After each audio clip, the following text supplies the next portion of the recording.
Hi, welcome to the National Music Academy. I'm Mitchell and today we're looking at how to create loop pedal arrangements of your favourite songs.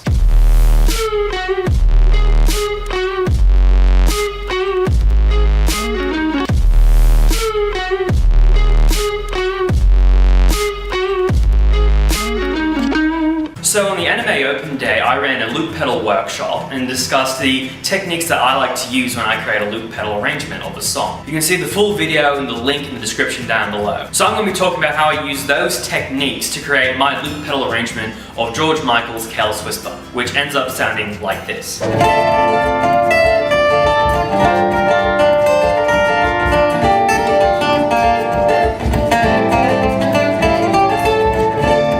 So just to be clear, this is the way that I like to create songs. If you have a way that works for you and works well, then so be it, but I just like to share how I like to go about it. So the two main aspects I like to think about when creating a loop pedal arrangement is thinking about texture and tone color. With texture, I'm talking about how I'm layering different melodies or different sounds in a mix to create a full scope song. In terms of tone color, I'm talking about how I use the instrument in different ways to create different sounds and create a nice soundscape. So the steps that I like to use when creating a loop pedal arrangement song is thinking about the percussion, the bass, the chords, and the ornamentation. And I'm going to be talking about how I use those 4 steps to create this song. So today I'll be using the Boss RC300. It's the top of the line loop station. It's my favorite pedal. I use it at almost every single gig. So I'm going to be using the 3 different channels to split up each of the steps so you get a better idea of what I mean. Of course, anything I'm talking about today can be applied to any loop pedal, whether it be single channel or 3-channel ones like this.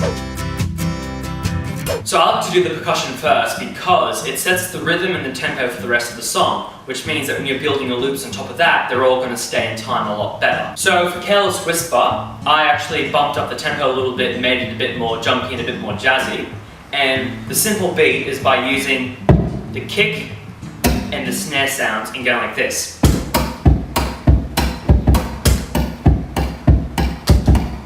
Once that's recorded, what we can do is then add stuff on top of that. So I like to use that hi-hat cymbal and do this.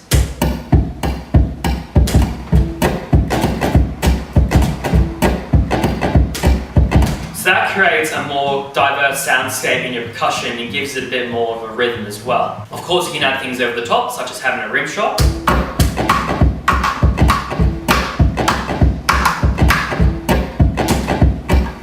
I don't like my percussive loops being too full on because then it drowns out the rest of the song. The chords I like to use for the song are D minor 7, G minor 7, B flat major 7, A minor 7, A dominant 7. So I like to use the tonic note of each one of those chords to serve as the basis for my bass line. So those notes would be D, G, B flat, and A. So if you establish a rhythm that follows the percussion, you can play around with the bass line.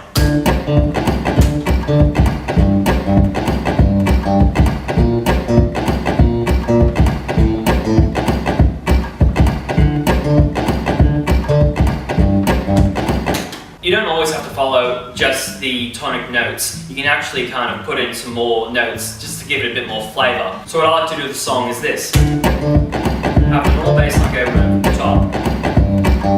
Then when it comes to that bit I left blank, I do this. And that brings it back. Personally, for this bass line, I like to use the bass method of 2 fingers. Just because it kind of gives the same tone color as what a bass would be. There are options on this pedal to make your guitar sound just like a normal bass guitar, but for this song, I like to have the clarity of the bass line.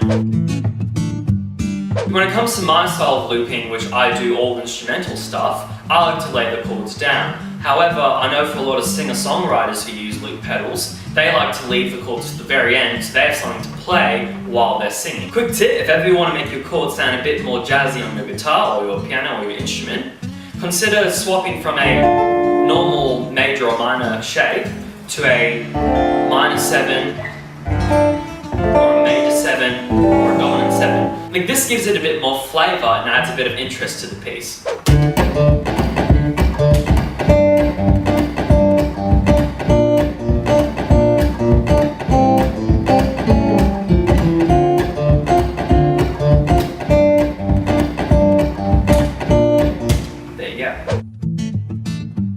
So ornamentation can be anything you want just to sit on top of the song and give it a bit more girth and weight. I like to put in the layer of ornamentations in the chorus just to make the song feel a bit more bigger and brighter in that section when it requires it. The first ornamentation I like to do is that I like to go to my D minor position. I like to play the D and the A and these nice little jabs that sound like this.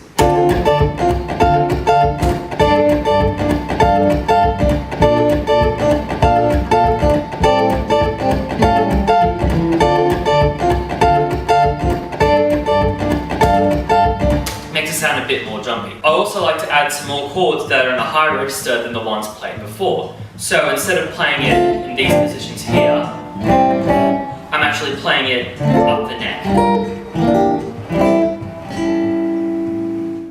So it's going to sound like this.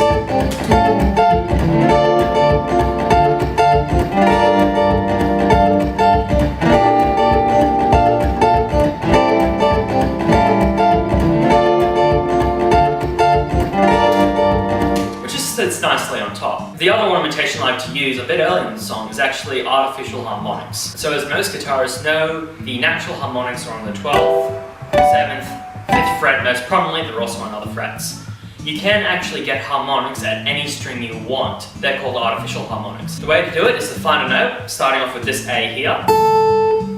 You find the A that's an octave above, so this A here.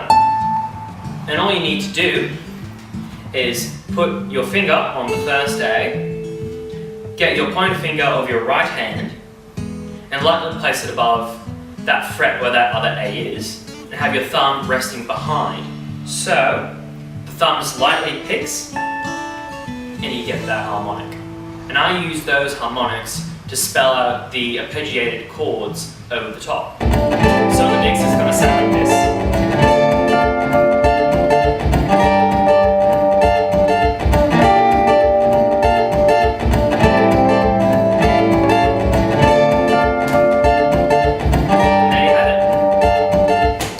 Is my mix of Careless Whisper for the loop pedal. The same concepts that we looked at today also apply for a single channel loop pedal. For single channel loop pedals, I recommend starting off with recording the percussion first and then recording the chords and bass. I will then record the ornamentations and then use the undo function that appears on most loop pedals to turn off and on the ornamentations, to switch between verse and chorus and verse and chorus. So that's it for today's video. Thank you guys for watching. I hope you guys learned something to do with looping, and hopefully you can use this information to create your own loop pedal arrangements of your favorite songs. If you have any more questions about the arrangement of the song or how I construct my loop pedal songs, my details are down below. Hit us up, we'll answer it the best that we can. My name has been Mitchell, and I'll see you guys next time.